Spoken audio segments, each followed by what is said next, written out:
اعوذ باللہ من الشیطان الرجیم بسم اللہ الرحمن الرحیم۔ کون کون سے ایسے افراد ہیں کہ جو عقیقے کا گوشت نہیں کھا سکتے؟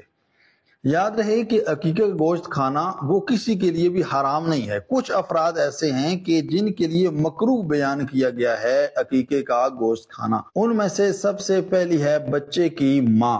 بچے کی ماں وہ گوشت نہ کھائے، یہ اس کے لیے مکروہ ہے۔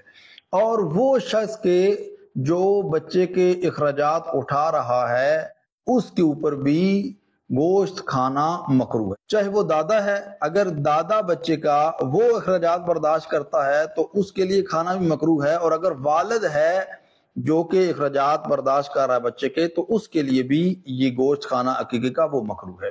لیکن اگر جو بچے کا والد ہے وہ اخراجات اٹھا رہا ہے تو جو دادا اور دادی ہیں ان کے لیے گوشت کھانا مکروہ نہیں ہے۔ والسلام علیکم ورحمۃ اللہ۔